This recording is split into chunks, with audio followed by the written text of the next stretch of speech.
Welcome to the Band Director Bootcamp podcast, the go-to place for busy band directors who want practical to build programs while maintaining balance in their lives. This podcast is brought to you by the Empowered Music Educator Academy, where we help directors like you find efficiency, sustainability, and impact in your teaching and leadership. And speaking of impact, our platinum sponsor, Kennelly Keys Music, has been serving musicians with a commitment to quality, reliability, and exceptional service. Whether you need top-tier instruments, expert repairs, or trusted advice, they've got you covered. Now, let's dive in and set the tempo for success.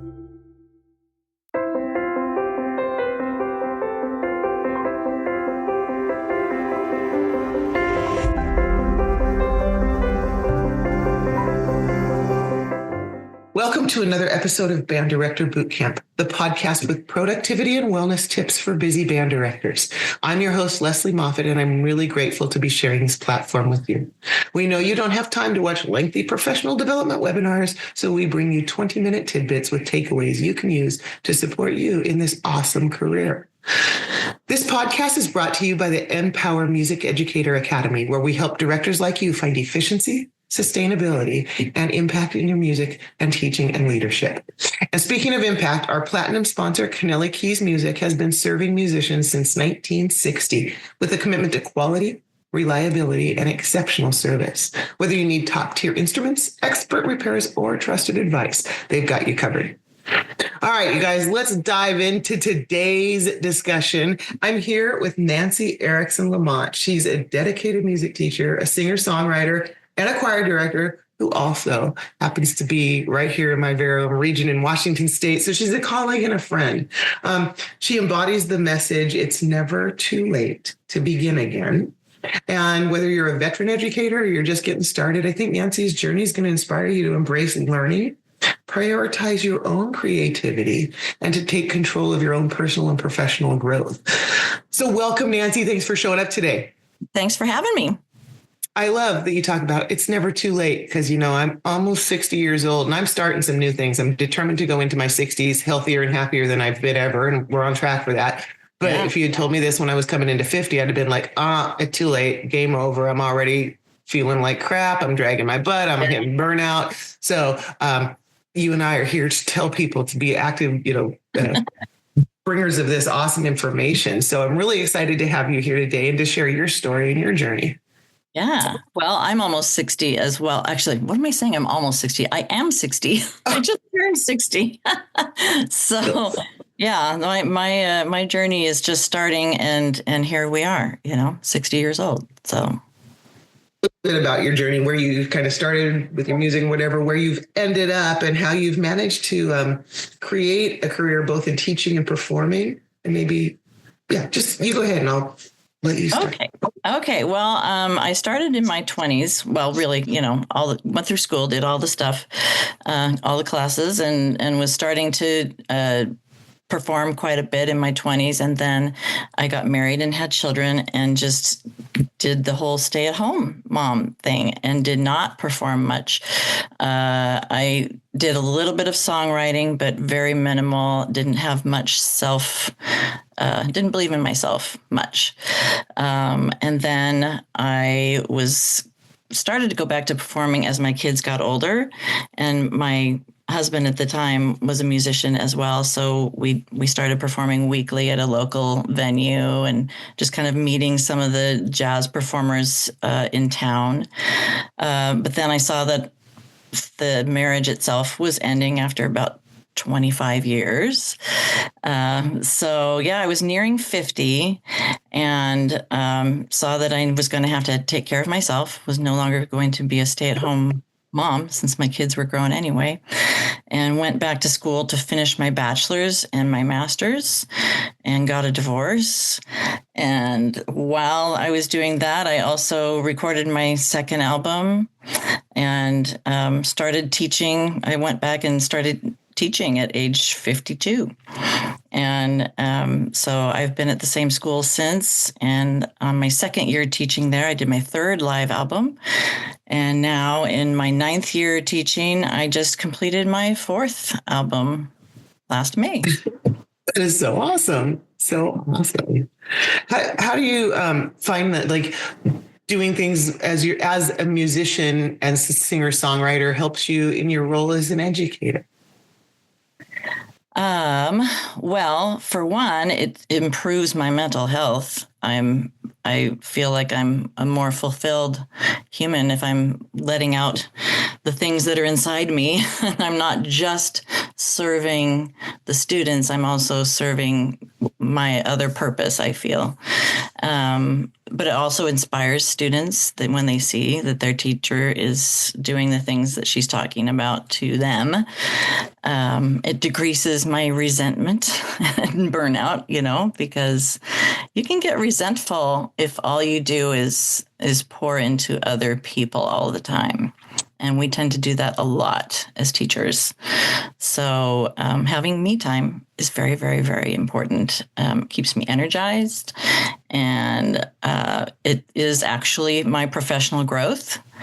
More than a lot of those professional growth meetings that we all have to attend. This actually pertains to how, I can apply these things to teaching, just real life experience. So your kids must think you're like a rock star. They kind of do sometimes. I bet. Oh my God. Sometimes they don't care at all, but there are some that are like, oh my gosh, I saw you on Spotify. Yeah, listen, please, and do it on repeat. There you go. Well, you talk about 3 key principles when it comes to productivity and wellness tips, which of course is our focus here. You talk about being a lifelong learner. Why do you think that that's really important for growth? Because I know a lot of us think, I've done all this, I don't need to do any more of this, I'm tired of learning. Right. But you just never know what's going to spark your interest, your creativity. I take classes all the time. I take online classes. I've taken, even though I know how to write music, just taking a lesson from somebody else. You always find new things. And I think that, it makes me just better at my craft and a more interesting person because I've got more things to choose from and to talk about. So, I try to say no to things outside of my goals as much as I can, because being a person who serves others as a teacher, we often say yes to things that we shouldn't say yes to.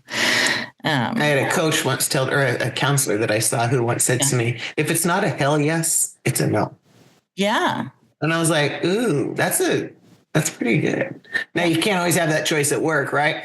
Oh, yeah. Hell no, I don't want to take attendance. Amy is not, No, we still have to take attendance. But when you've got some of those other things, if there's, I used to spread myself way too thin trying to please everybody else. And so, coming back to learning even about yourself and what helps you.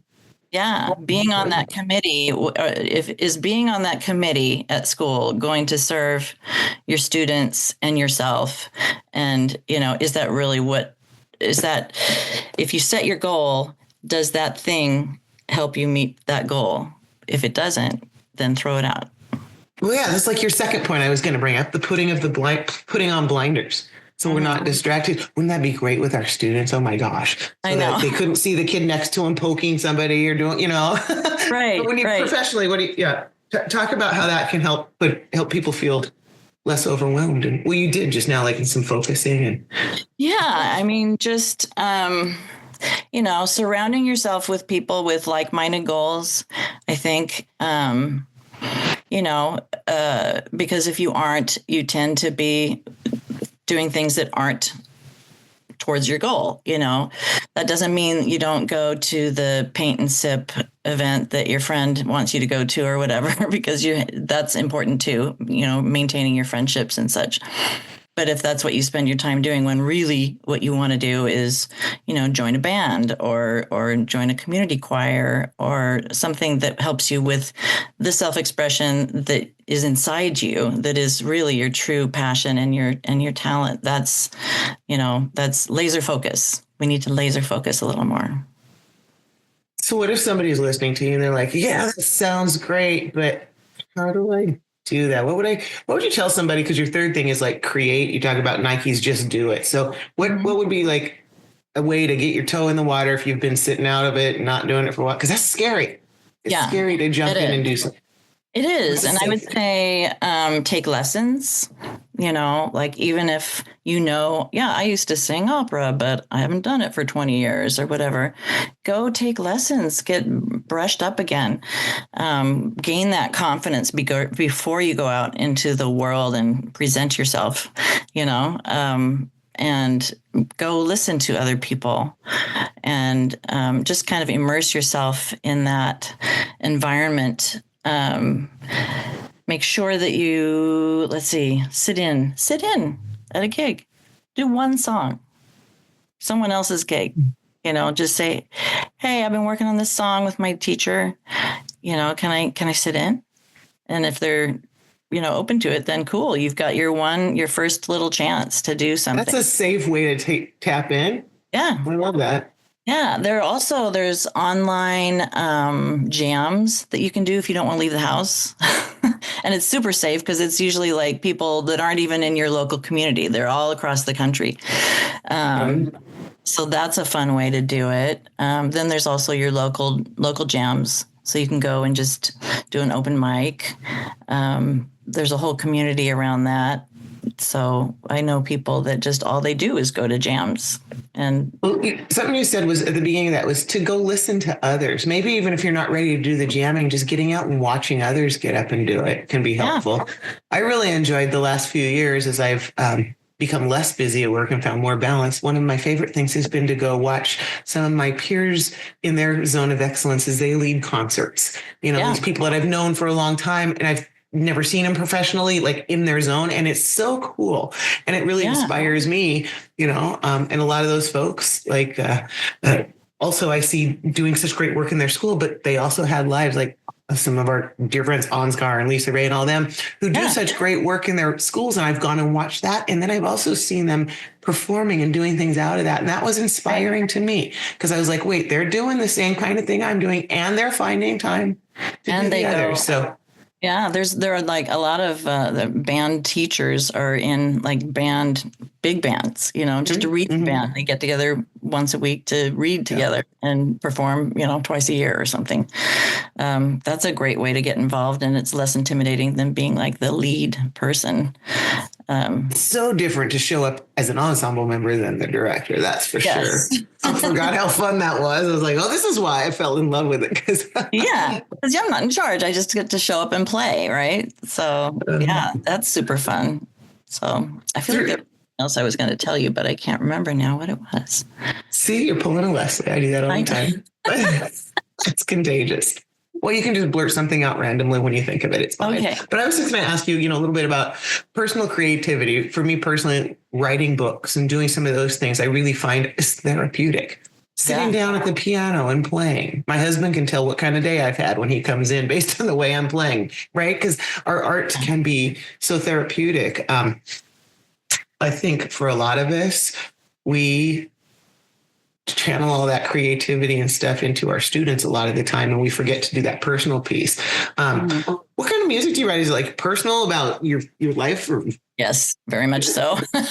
Yeah. The stuff I've written, there's like 2 songs that aren't about me, but on my last album, they were all kind of based on my relationship with my now husband, my second husband, and how we met and his resistance and his last love, who he just couldn't let go of.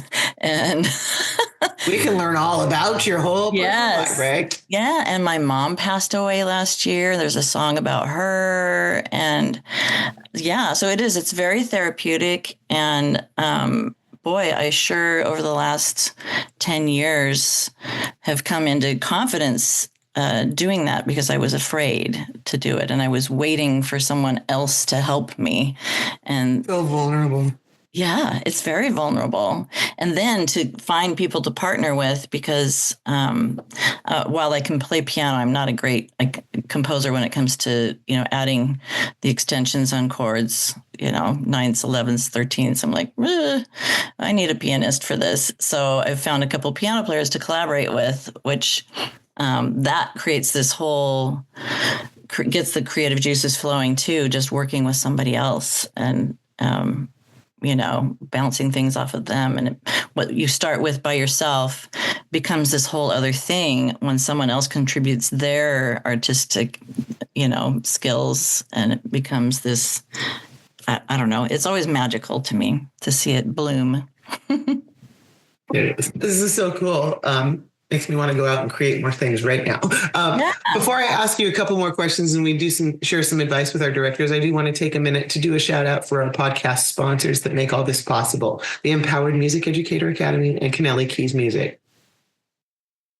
As band directors, we know that success is all about preparation, whether it's in the classroom, on the podium, or behind the scenes. That's why the Empowered Music Educator Academy is here to help you master time management, reduce stress, and create sustainable routines that keep both you and your program thriving. And when it comes to ensuring your musicians have access to top quality instruments and services, Kennelly Keys Music is the name to trust. From rentals and repairs to expert advice and outstanding customer service, Kennelly Keys is committed to keeping your program running smoothly. Visit KennellyKeysMusic.com today to explore their offerings and experience the difference of working with a company that truly cares about music education. Now, back to the show. All right. One of the things that Nancy Erickson Lamont shared with me before we came on here is a big challenge that she has that I bet a lot of you can relate to, because I've been there too, is that taking care of ourselves. We've all been trained how to take care of others, whether we're parents and teachers and all those things. So how do you work on, what are your things that you do to nurture beside, your music, making time for it? You talked a little bit about boundaries, all your tricks. We want them now. Well, I think I advise everyone to read Lesley's books, because I think that getting healthy with our bodies also is very important. And I am still at the very baby steps on that. Just starting to take walks in the middle of the school day, rather than, if I wait until the end of the day, it's not going to happen. I'm tired and I just want to go home. So I have a long break just because I'm a 0.8, not a full-time teacher, and I travel between two schools.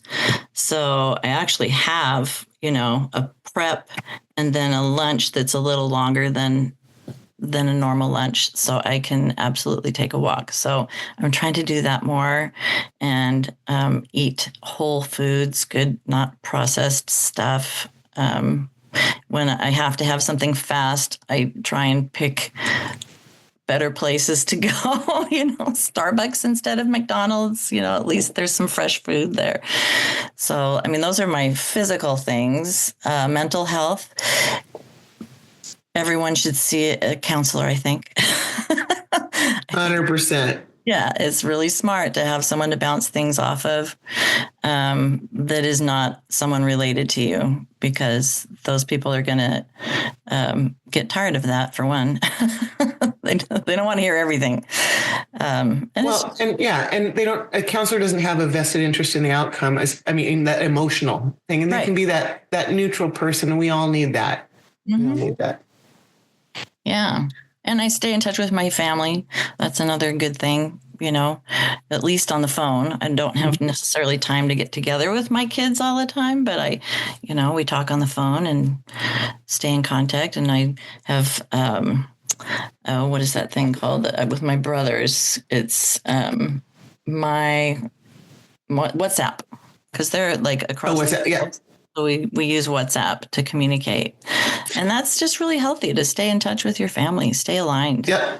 Technology can really help us with that. Social media can distract us from a lot of things, but like my husband and his siblings are all on the East Coast and we're on the West Coast, and they do Sunday night happy hour, and they all get on and they make a drink of the week, and they, and they spend about an hour and a half just chatting and keeping those relationships. And that's important. I think it's, even if now that distance separates us, we still don't have to let it keep us from communicating, and we need each other to need those things.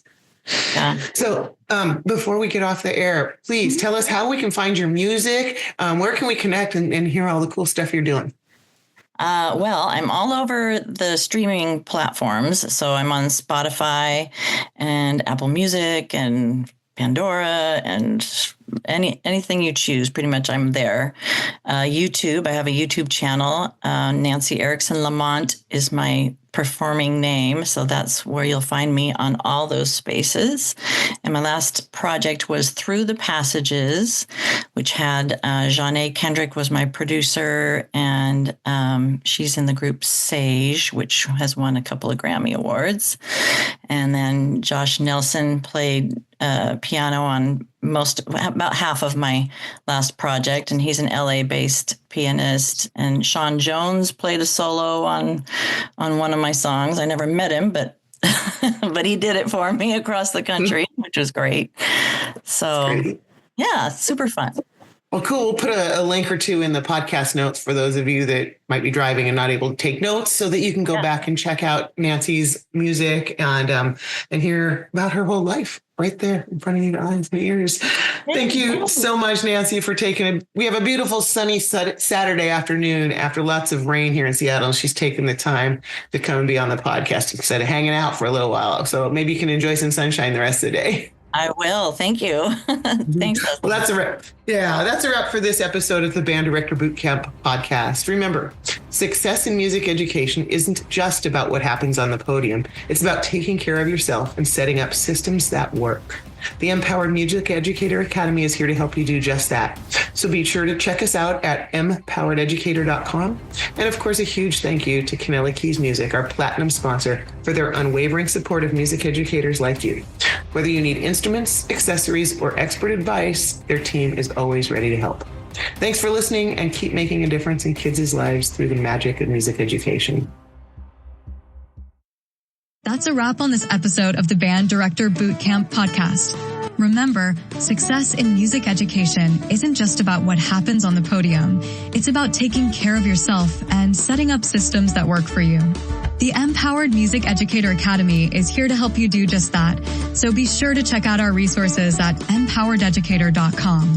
And of course, a huge thank you to Kennelly Keys Music, our platinum sponsor, for their unwavering support of music educators like you. Whether you need instruments, accessories, or expert advice, their team is ready to help. Thanks for listening, and keep making music happen.